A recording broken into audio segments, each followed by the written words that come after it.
જય શ્રી કૃષ્ણ મિત્રો। તો હમણાં 2-3 દિવસથી મેં યુટ્યુબ પર કોઈ વ્લોગ અપલોડ કર્યો નથી। જે છેલ્લો વિડીયો અપલોડ કર્યો હતો તે સાતમ આઠમની તૈયારીનો હતો, જેમાં અમે પૂરીયું અને લાડવા બનાવ્યા હતા। તો સાતમ આઠમના દિવસે વ્લોગ બન્યો નથી, તેનું કારણ વરસાદ છે। કારણ કે અમારા અહીંયા કચ્છમાં સખત વરસાદ ચાલુ છે 2-3 દિવસથી, અને કાલે એટલે કે જન્માષ્ટમીના પણ ઘણો જ વરસાદ પડ્યો હતો અને અમારા ગામમાં કાર્યક્રમ પણ હતો અને અમે બધા પલળીને ઘરે આવી ગયા હતા।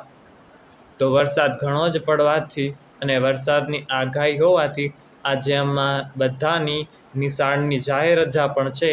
તેથી તો અમને તો મોજ પડી ગઈ છે, અને તેથી હું સાતમ આઠમના વ્લોગ બનાવી શક્યો ન હતો, અને જન્માષ્ટમીના પણ વરસાદ પડવાથી વ્લોગ બનાવી શક્યો ન હતો। તેથી હું માફી માંગુ છું, અને મને ખબર છે તમે વાટ જોઈ બેઠા હશો અમારા વ્લોગની, અને હું માફી માંગુ છું કારણ કે હું હમણાં સાતમ આઠમના અને જન્માષ્ટમીનો મોટો વ્લોગ બનાવી શક્યો નથી। અને જો તમને અમારા વિડીયો પસંદ આવે તો લાઈક, શેર અને સબસ્ક્રાઈબ કરી અમને સપોર્ટ કરતા રહેજો। જય શ્રી કૃષ્ણ બધાને।